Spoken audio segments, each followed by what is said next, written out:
he started going off. I could hear stuff being thrown across the room. I think he told me that he punched a hole in the wall. Just all this stuff was going on. So at the time, my car was not working, or it was in the shop, so I was using his car. And he's like, bring me my shit right now. And I'm like, I'm at work. And he's like, I don't give a fuck, bring me my shit right now, that, you know, just going off. So I had to tell my supervisor that I needed to leave. I had an emergency. I had to get on the phone with my bestie at the time. And I'm like, she was off that day. So I'm like, meet me at my condos or whatever. You know, he's tripping. I'm about to drop his car off and I'm gonna come hop in the car with you. So I didn't, of course, I'm not about to come pull up on you and you in a rage and hand you the keys in your hand. So I parked the car in the complex and put the keys in the console, hop in the car with her, and go on about our day. Mind you, we had GPS trackers on our phones, so I turned my phone off so he wouldn't be able to track where I was. And I had my work phone. It was just a little flip phone that we had from work. And called him and told him where his car was. Of course, he went from 10 to 25 because I left his car, you know, open and unlocked or whatever with the key in there. Oh, you trying to get my car stolen? Woo, woo. Just going into a higher and higher rage. And at that point, I was the breadwinner of the situation, so I had got paid that day. He was at home, you know, waiting on me to come with the card so we can get whatever we needed. So he like, I ain't got no money, and you got me over here. Just going into a full rage. It was just a rage all day. So I'm off and on this phone with him. He's telling me he gonna mess me up when he see me and whoever with me. And I'm like, you know, just, I don't know. I didn't know what to do. So I reached out to his mother and stepdad. I reached out to his father. I reached out to his family, like his cousin. Like, y'all need to get him. He's tripping. And everybody, you know, his parents was like, oh, or his mother and stepdad was like, we'll take care of it tomorrow. We'll handle it tomorrow. They was in the middle of doing something. His dad was in a whole nother state. So he was just like, I'm going to call our cousin, see if he can calm him down. So called him.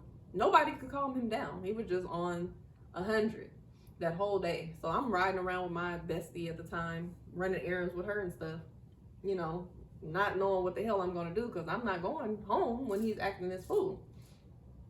So we got back to her house. The sun had went down. It was late. She was getting ready to go to sleep. So she was just like, you know, what you decide? What are you going to do? So I was like, I didn't want to keep the drama at her house or whatever. So, and I didn't want to bring it to nobody else's house either. But I felt like, let me reach out to a family member. So I had called one of my older cousins. And I was like, I need to come stay at your house right now. My man is tripping. And so my best friend at the time took me to my cousin's house, and you know, I was staying and she made up one of her kids' rooms for me, so I'm in there. But steadily he's still calling and calling and calling. At this point he's using other tactics, saying, you know, he is hungry and he needs this and that. I sent a pizza to the house. He turned them away. I don't want that. You need to bring your ass home. Just going off. So then he started using scare tactics. He's telling me that he's speeding on the freeway, and now the police is behind him. He gonna drive faster. They not gonna catch me. So I'm thinking this fool is going crazy, driving on the highway, driving fast, and I'm scared. You know, just basically working on my emotions. He's picking at my emotions.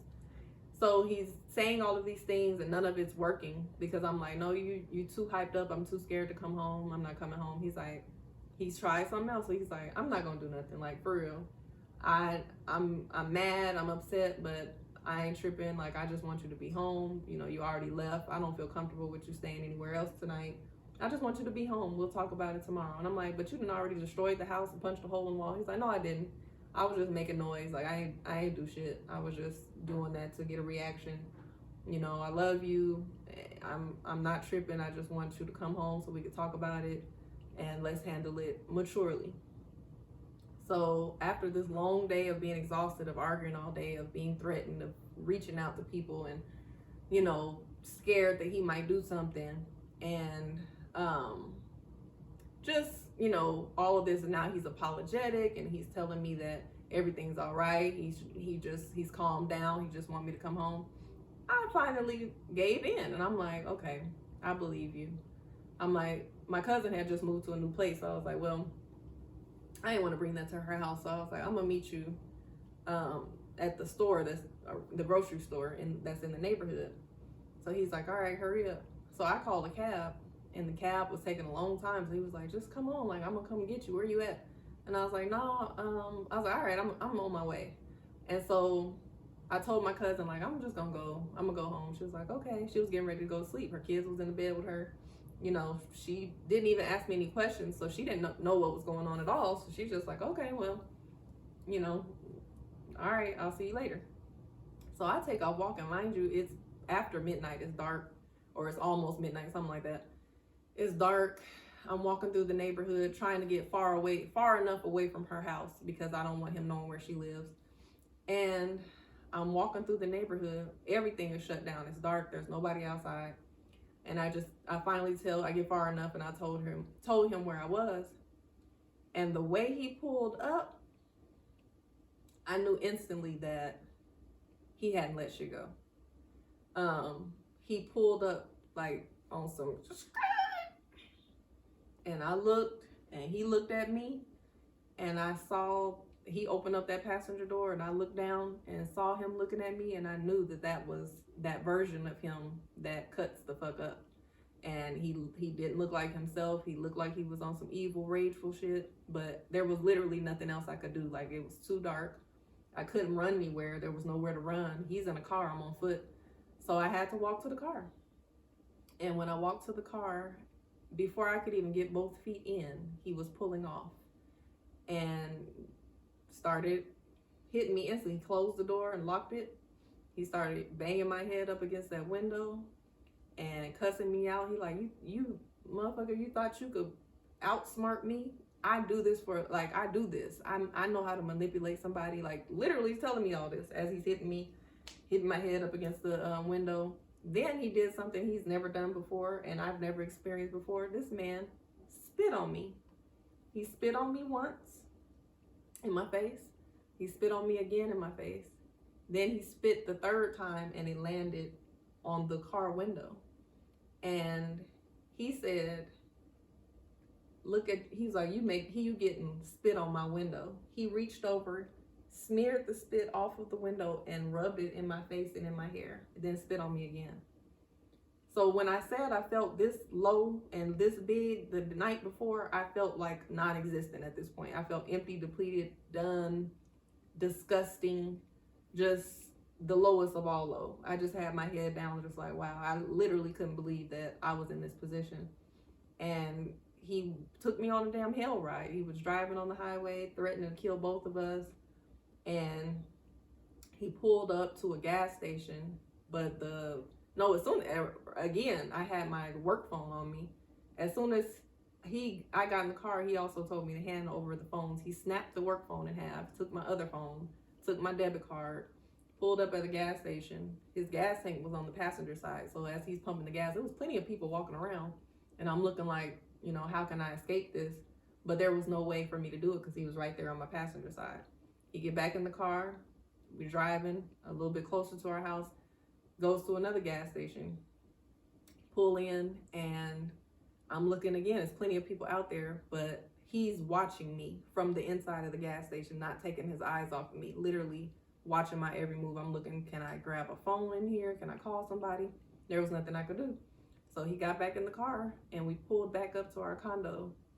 And again, it was dark. Nobody was around. And I was just like crying, like, damn, I don't want to get in this house with this fool. And he was like, nope, hurry up. Let's go. Let's get in here. And, this is what happened when we got in there. So we get in the house. And of course, he had lied. Like, the whole place was destroyed. And there were literally things everywhere. It was my clothes everywhere. Some of my clothes have been put in laundry baskets and tossed down into the garage. There were clothes all in the bathtub, important clothes to me, like clothes that meant something to me. and items that meant something to me. There was lip gloss squeezed out, and shoes snapped in half, and dish detergent and laundry detergent poured all on these clothes, and papers and stuff everywhere, pictures, and there was a hole in the wall, the bedroom wall. There was on the kitchen counter, there was like a little high bar in the kitchen. There was a knife, a towel, some rubbing alcohol, and a lighter set strategically on this bar, and an ice scraper, because we lived in Denver, so there was like a metal ice scraper. So I don't know what the hell's about to go down. I don't know if this fool's about to try to torture me, light me on fire, light the clothes on fire. Like, I had no idea. I was just terrified, petrified, if that's worse than terrified, mortified. So, you know, he's accusing me of lying about where I was, saying that I wasn't at my cousin's house, and just all kind of stuff. He had found me, my mom, some of my other family members, and myself, like, we doodle a lot on paper, especially when we're distracted with other things. We could be on the phone doodling or just writing or whatever. And when he was going through his court issues, I had to call one of his friends to get the number so I can, you know, help him get out or whatever.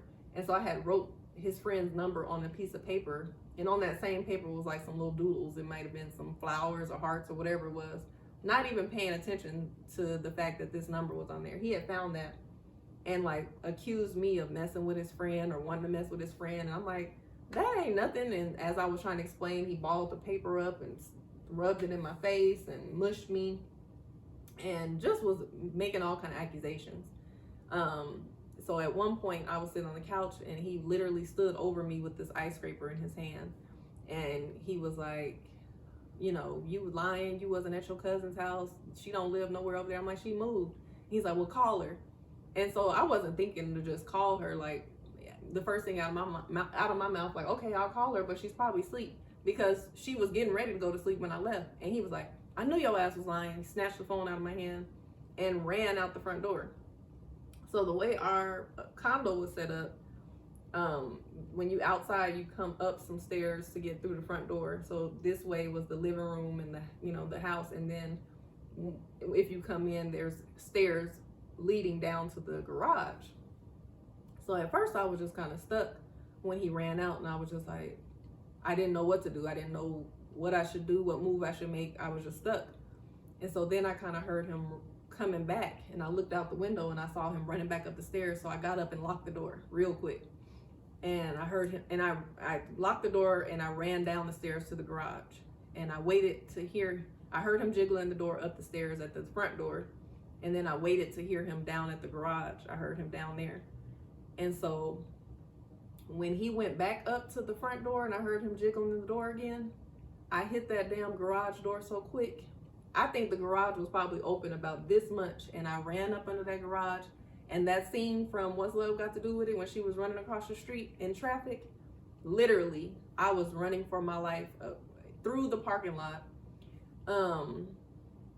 Again, at this point, it was about 2-3 o'clock in the morning. There was no one nowhere to be found. The gas station across the street was empty and closed. Everybody was shut down. I was running across the street. I didn't look back, not once. I just was running. And a truck came out of nowhere and turned the corner. I don't even think they saw me running. They didn't. I ran in front of them, could have got hit, and immediately went to the passenger door of the truck and started opened the truck. And of course, if it's 3 o'clock in the morning and you driving, it's dark, and you ain't expecting nobody to try to open your truck to come in, I could have got shot. Anything could have happened. But I was like, please let me in. Please let me in. My man is going to kill me. And not only did I open the door, but I opened the door and was jumping in. It's two white guys. I'm jumping in the car. They're like, wait, no. And I'm like, please let me in. My man is about to kill me. He's chasing me. So they let me in, and I'm crying hysterically. I'm just out of it. I'm just like scared. I don't know what's going on. I'm hurt more than anything. Like, wow, this is terrible. So they called the police. Mind you, that mindset of not calling the police. I didn't call the police. They called the police and told the police everything that was going on. The police hear me talking. They put me on the phone. I'm crying and I'm just like, I just don't want to be with him no more. I'm saying anything that's coming out of my head. I don't know. So they let me come stay at their place until the police arrived. When the police arrived, they was like, can she stay here until her ride gets here? And they like, they didn't feel comfortable with that. So, you know, I understood that. They didn't know me from Adam. And so the police put me in the back of their car and took me back to my condo. And I'm seeing my ex getting pulled out in handcuffs. And I'm like, you know, scooting down into the back seat because I don't even want him to think I called the police on him. And I was just like, wow. So I went in the house and I got as much stuff as I could get, and I called my best friend again, and she was very apologetic, like, I shouldn't have let you leave, I'm sorry. She came and picked me up, and I went and stayed with her for a while. And that was the time where I was just like, I can't do this shit no more. Like, I was battling back and forth, and like I said, worrying about what he was gonna do without me, because again, I said I was the breadwinner at that time. I don't know what he was doing to make money or make ends meet, but I was working. And so I was concerned about, would he be able to maintain a place on his own? Should I leave this condo and let him stay here and let him and his cousin stay here? Worried about what he was going to do, not even knowing my own damn plan. So what I ended up doing is I called his parents and let them know what happened, and I begged them not to bail him out until I was able to clear up the condo.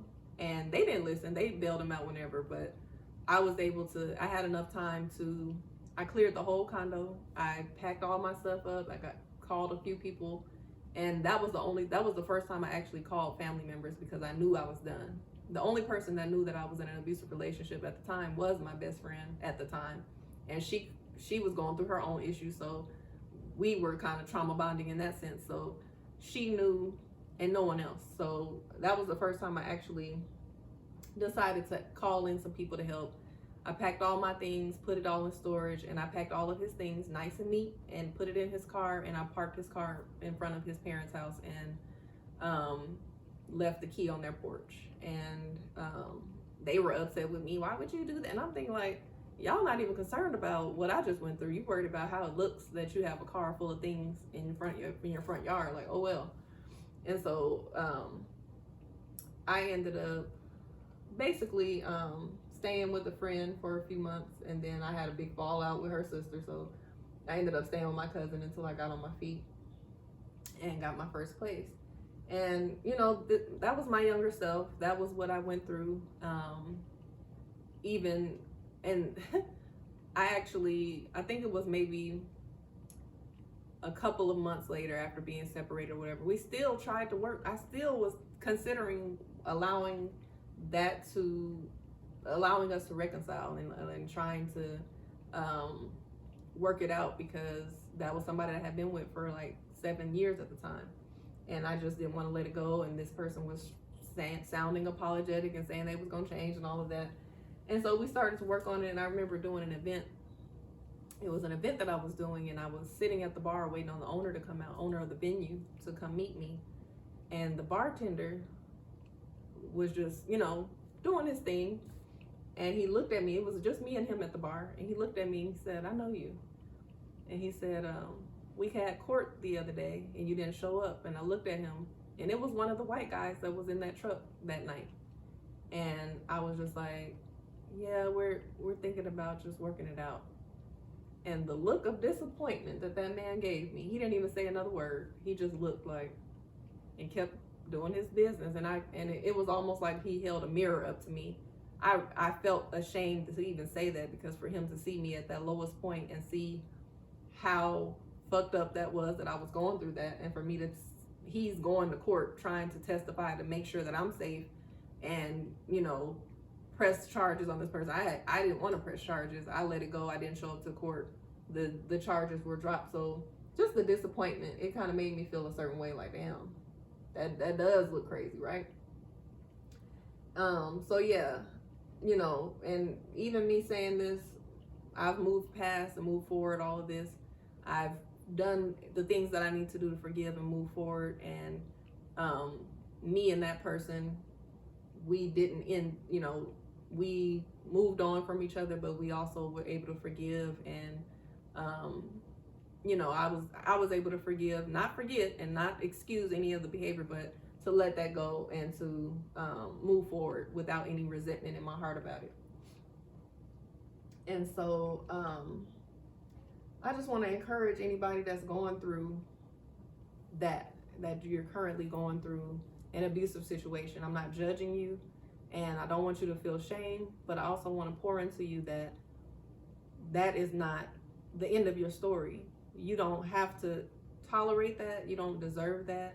You are worthy and deserving of beautiful love. You are worthy of and deserving of someone that won't mistreat you, belittle you, insult you, control you, manipulate you, take from you, withhold from you, put their hands on you, harm you in any way. You don't have to go through that.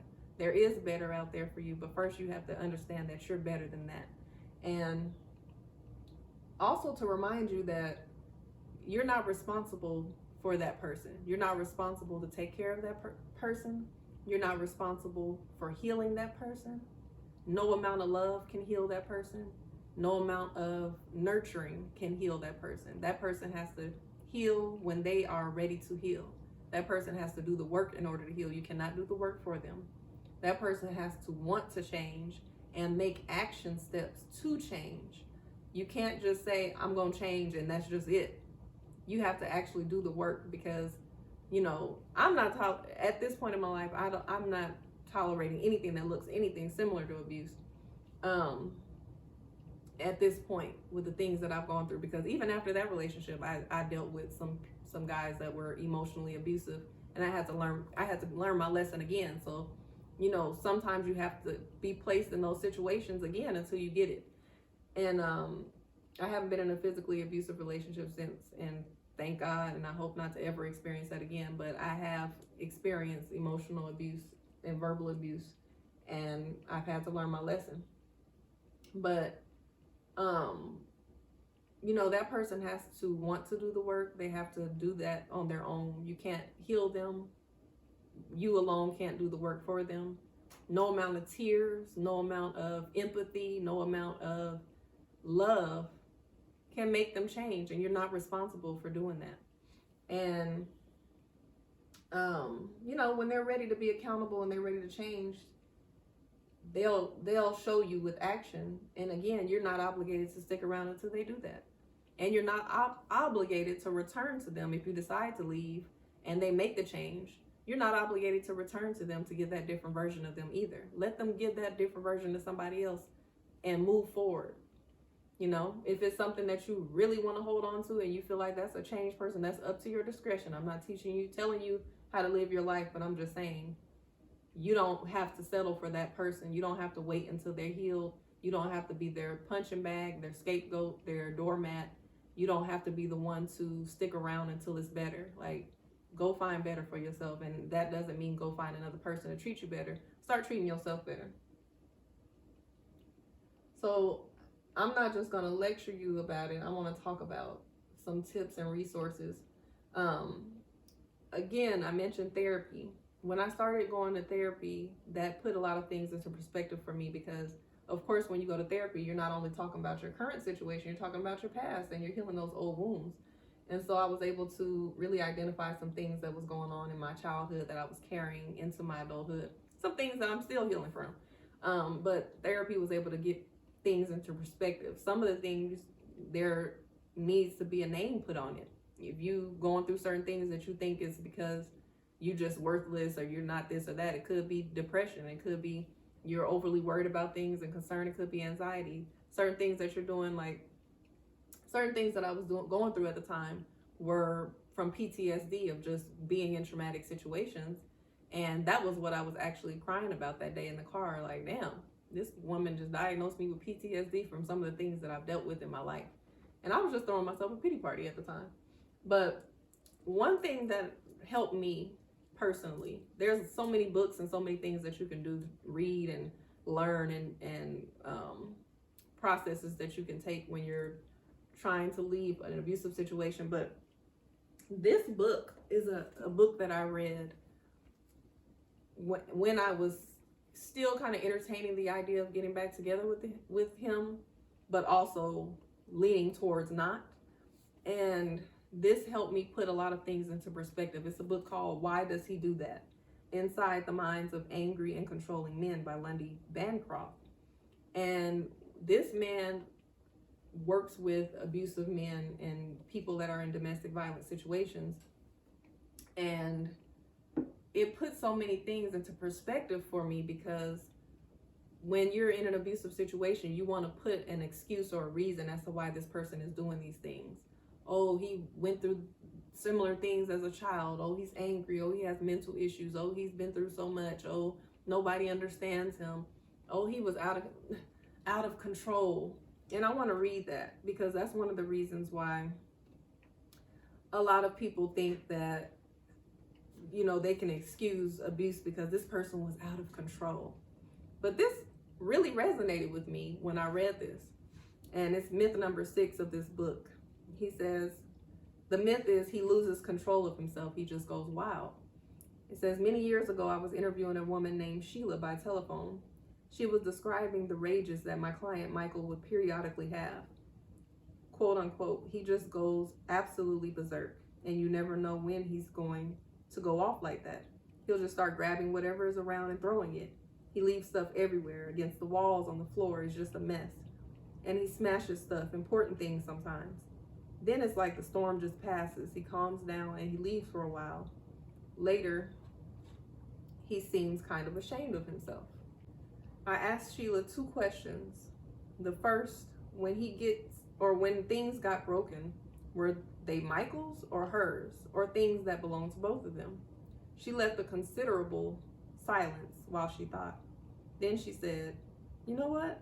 I'm amazed that I've never thought of this, but he only breaks my stuff. I can't think of one thing he smashed that belonged to him. Next, I asked, who cleans up the mess? She answered that she does. I commented, see, Michael's behavior isn't nearly as berserk as it looks. And if he really felt so remorseful, he'd help clean it up.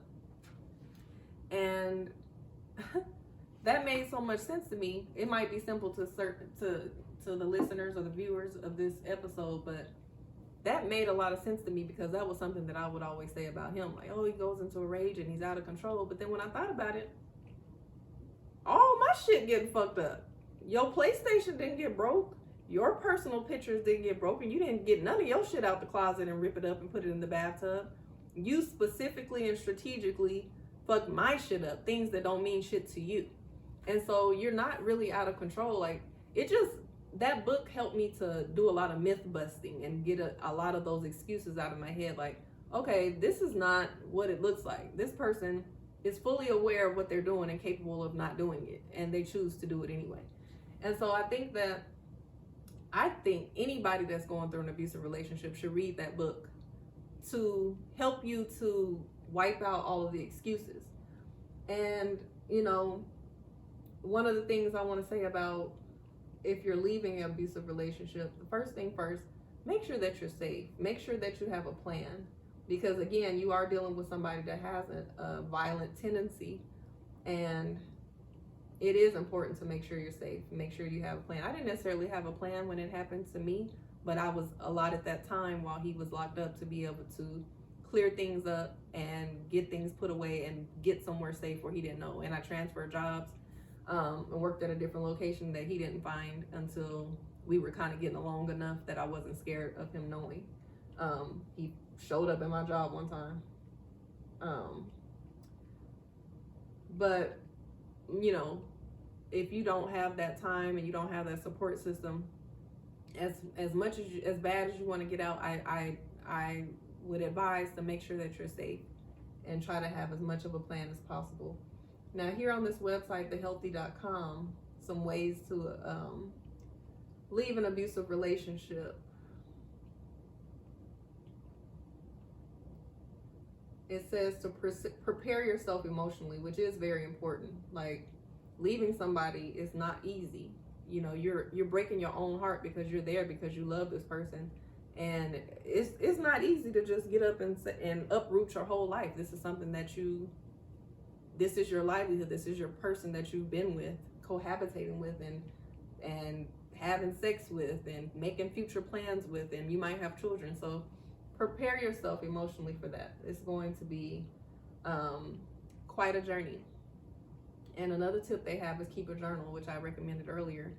Journal, and I would recommend to not just journal your bad times, journal daily. Journal so you can reflect on the good things and the way you feel when you're feeling good, but also the bad times, so you can compare and see that, you know, what you're actually going through. Because sometimes when that person is apologetic and you're making up and you're back making love and you're in this euphoria of forgiveness and passion and all of this, you forget that how you felt that low and that mistreated and that hurt the other day when he put his hands on you or when he said those things to you. So, you know, a journal helps you to be able to reflect and put things into perspective. Realize your partner won't change. Again, your partner is not going to change until they change for themselves and put in the work. And it might not even happen then, because some people are just who they are. Some people have anger issues, mental problems. Some people are just fucked up, evil ass people, period. Again, be ready to grieve.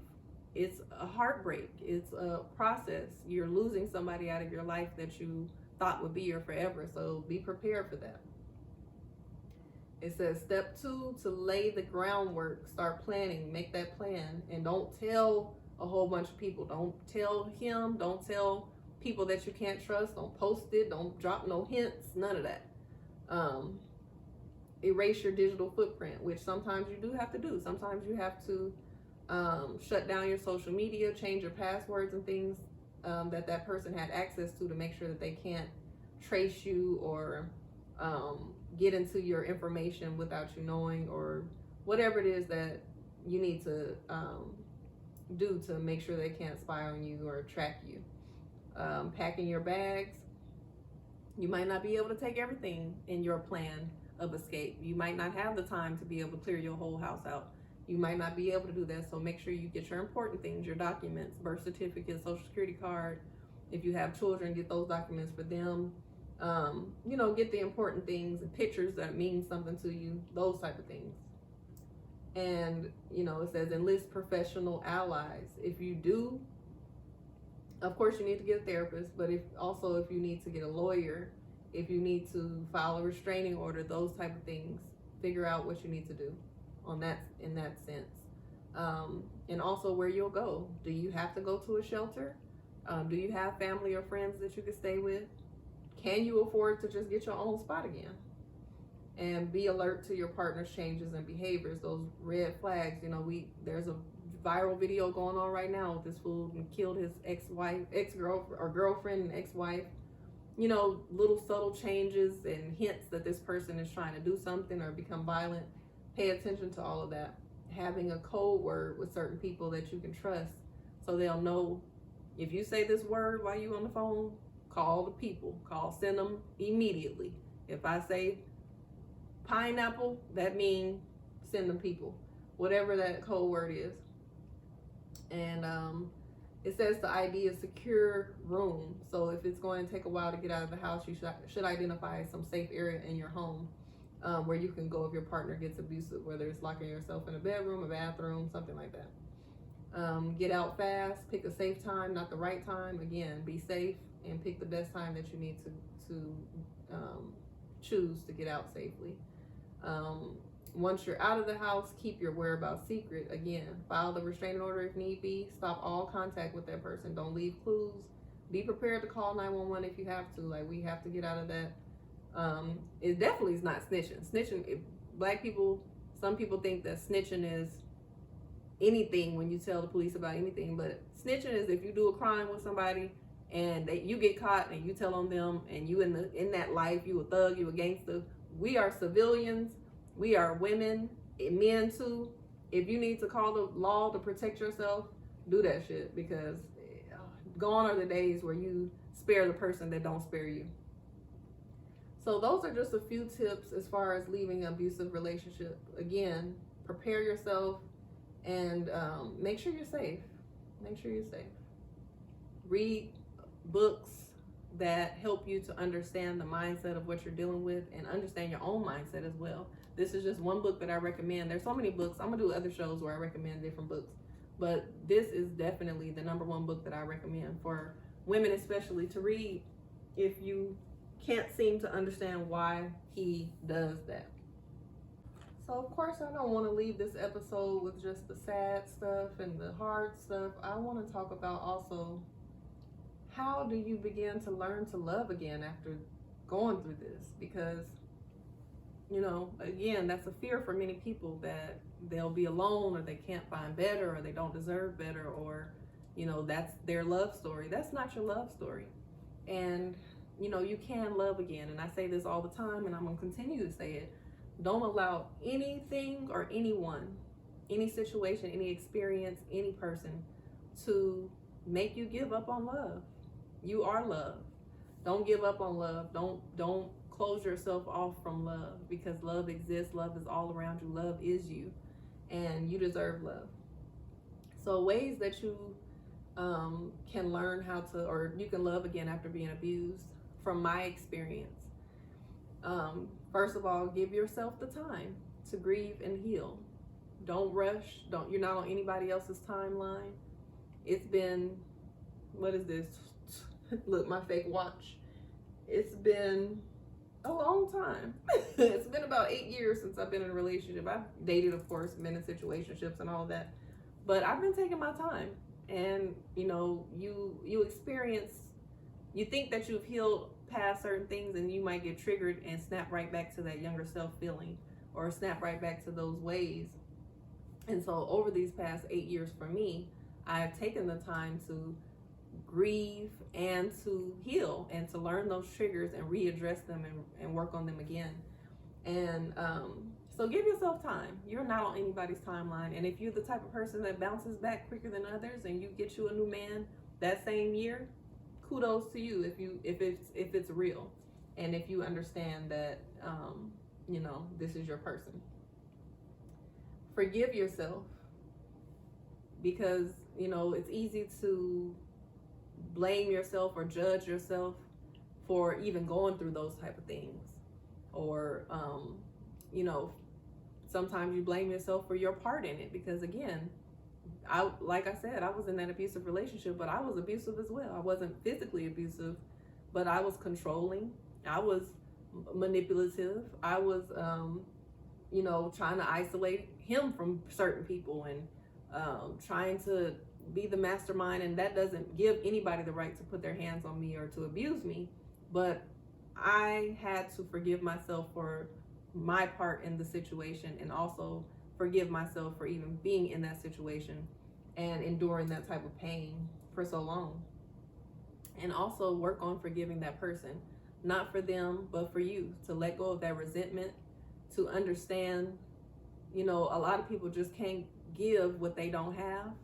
A lot of people are giving what they've received, and it's not to make excuses for that person, but just to not personalize that situation as, you know, it happened to you for whatever reason. Like, understanding what lessons that you needed to learn from that. And that's another one of my tips, is to discover those lessons and the takeaways that you have from that person and that relationship, because everything that aligns with us is for a reason.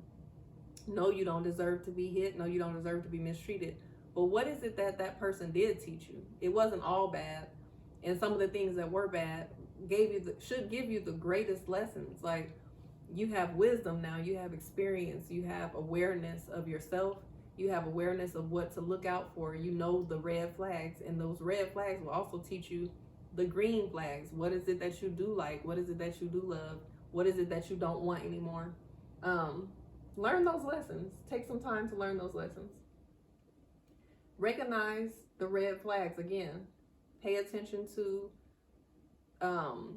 what type of warnings that you had that you didn't recognize in the first place, and revisit that and be like, okay, well, he did say this, or this happened prior to him even putting his hands on me, so that was a red flag that I chose to ignore.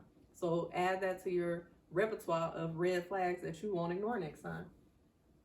And learn how to set healthy boundaries as well. And I'll do another show another day with some recommendations for that. Prioritize self-love. You can't love anybody else until you take some time to learn how to truly love yourself. Prioritize self-care, taking care of yourself, handling your business, making sure you're just pouring into yourself, and self-love, like really loving and understanding and accepting things about yourself that you expect other people to do, but you haven't even accepted. Take some time to really accept yourself.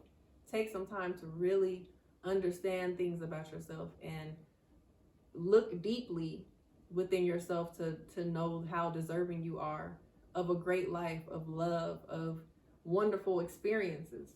Really prioritize your self-love during that time. Rebuild your confidence. When you leave an abusive relationship, your confidence has plummeted. You don't feel sexy, you don't feel beautiful, you don't feel lovable. So take some time to rebuild that. Understand that you are beautiful. Do the things that you need to do to feel beautiful, whether that's working out, dancing, getting into your feminine flow, raising your feminine energy, because most of the time when you're in those relationships, you are operating in your masculine energy because you're worried about, having to protect yourself and worried about making shit happen and just always on edge. You're not able to be vulnerable and peaceful and safe and laid back. So give yourself that peace in your home and that in your interactions. Only accept peace in your life. Find peace within yourself, and raise your vibrations and your feminine energy. Get to know yourself and date yourself. We often get into these relationships. Again, a lot of us that have been in abusive relationships were in them very young. I was 19 through like 23 in this abusive relationship. So I didn't know any better. So give yourself time to get to know yourself. The time that you should have been doing that back then, and you were focused on this relationship. And it could be any age. A lot of grown ass women that are in their 40s, 50s, and beyond don't know themselves. So whatever stage in life you're in, take some time to get to know yourself. Who are you? What do you want? What do you like? What do you enjoy? What are your core values? Who the hell are you? Take some time to get to know yourself and date yourself. Don't sit around waiting for the next man or this future love or this fantasy about your Prince Charming to come along in your life and take you to these places and give you these experiences or take you traveling or whatever. Do that shit now. If you want to go travel and you looking forward to vacation, start traveling now, because that's just going to be a part of your lifestyle that's going to continue when you have your new love. You want to go experience a new restaurant or a new activity or event that's going on in the city, go do that shit for yourself to just experience and to just enjoy. You deserve to enjoy things without having to be attached to another person. And also be optimistic about your future. Don't think that was the end of your love story. Your love story is just beginning, because it needs to begin with you. Your love story begins when you start loving yourself, and you're going to start attracting the right type of men. Your vibration is going to be raised, and you're going to be aligning with those experiences that you truly deserve. You're going to be shedding off all of that negativity, all that childhood trauma, all of that pain, all of that relationship trauma, all of that pity party, trauma bonding energy. And you're going to be manifesting the love that you really want to have by loving yourself and raising your confidence, getting out there, experiencing new life, and healing. Healing is not linear. It's continuous. It's up and down. You have your triggers, and just readdress them, take care of it, and move forward. Keep moving forward. Keep healing. Be optimistic. And the love that you wish to have in your life, you will have. So, you got this. Whoever's going through this, whoever hears this, you got this. So I want to end the show with pulling some cards. I didn't shuffle these, so let me shuffle them. I have the self-love cards and I have the self-reflection cards. So who knows which ones I'll pick. But whatever I pick, I'm going to answer them. And I'm also going to encourage you to grab your journal or your notebook and your pen and write these down and write about it. So let's see. Self-love edition card. These cards are from We're Not Really Strangers. They're not sponsors, but you can be if you want to be.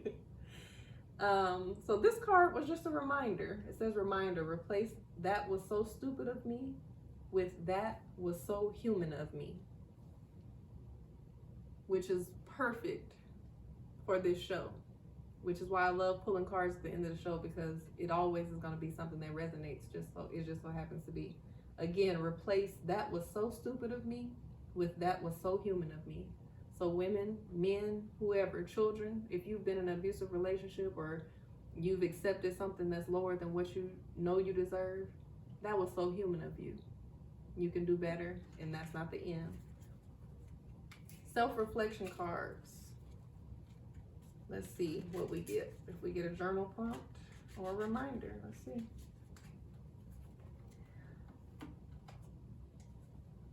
What expectation have I set on someone that has been hurting me the most? What expectation have I set on someone that has been hurting me the most? I think for me,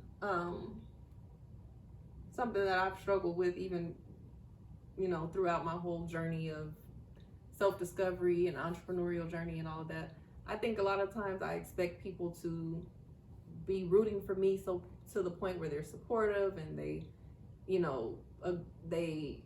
are available to me to just be there and be just as excited about what I'm doing as I am. And when that doesn't happen, sometimes I get in my feelings about it.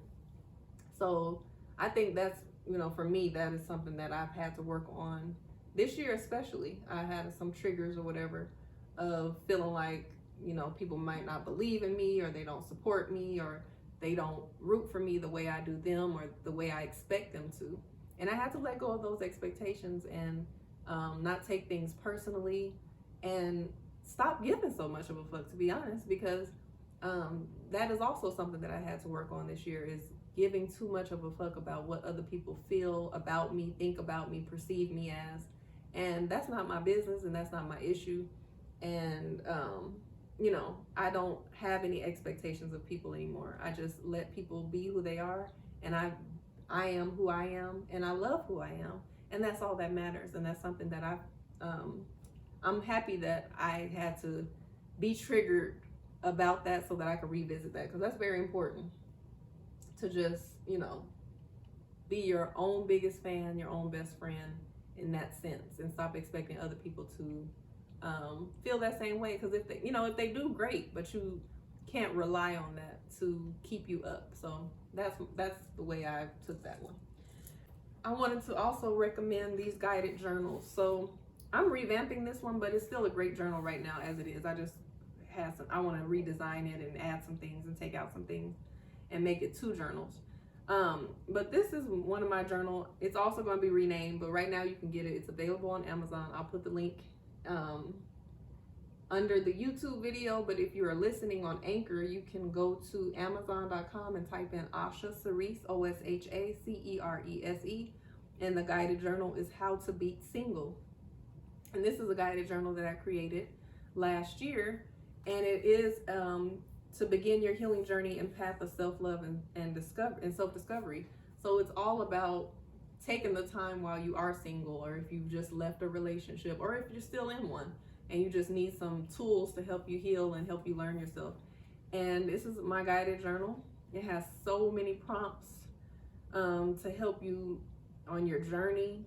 It's talking about healthy boundaries, talking about getting to know yourself, dating yourself. All of the things that I mentioned as my tips to learn to love again are in this guided journal if you need a tool to help you with that.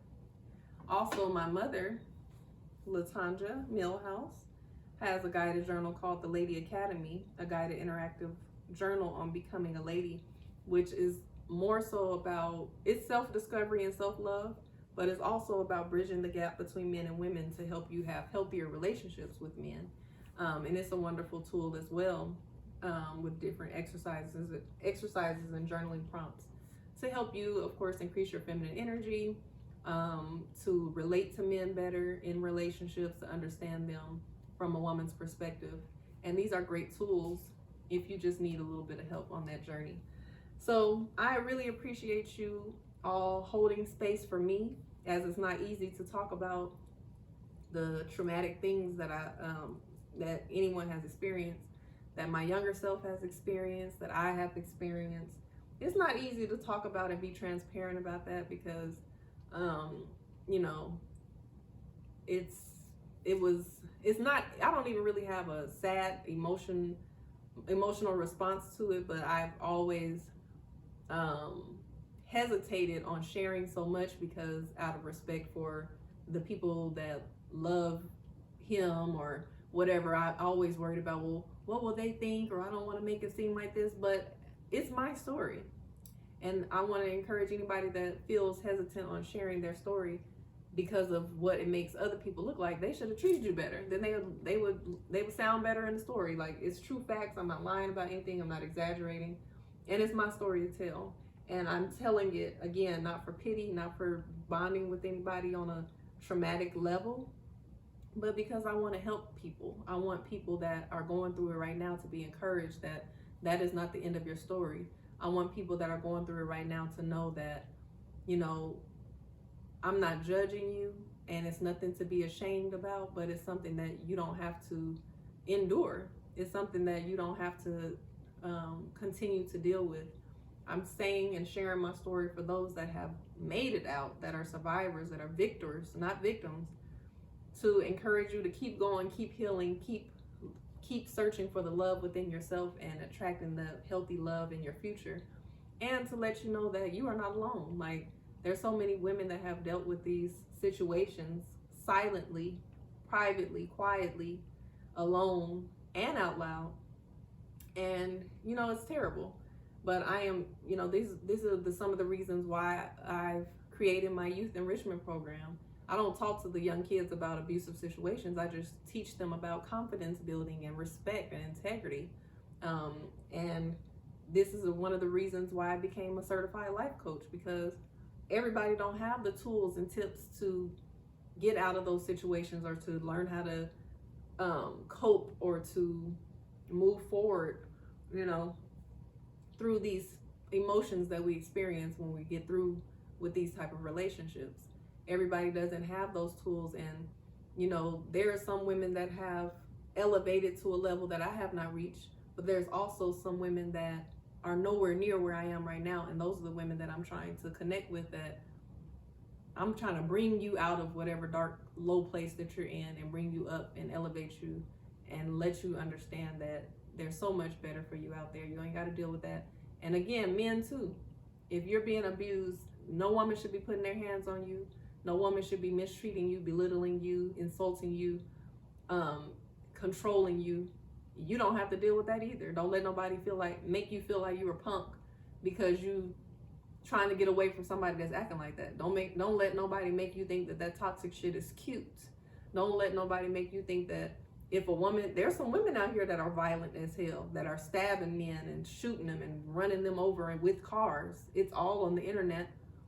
Don't let nobody make you feel like you a punk or you're less than if you need to call the police on a woman. Everybody needs to make sure they're safe, make sure you're good, and make sure that you are not allowing anybody to use this one life that we have on this earth to be miserable and to be in misery with them. So again, don't give up on love. Love yourself first. Keep on going. And I'm thankful for you all holding space for me to be able to share and be vulnerable. If you have any questions or concerns, if you're listening on Spotify or any other streaming, Apple Music, or however you listen in, send me comments, connect with me. I'm on social media at Asha Cerise, all platforms. This is the Cool Weirdos podcast, so if you want to follow our Instagram, it's Cool Weirdos IG, and the YouTube channel. So I have a new YouTube channel, Asha Cerise. That's where my podcast videos will live. I'll be doing vlogging, I'll be doing reviews, I'll be doing all of those things, and of course I still have my vegan food channel, Damn Near Vegan, if you want recipes and lifestyle vegan hacks. So again, I am Asha Cerise. This has been the Cool Weirdos podcast, and I will talk to you later.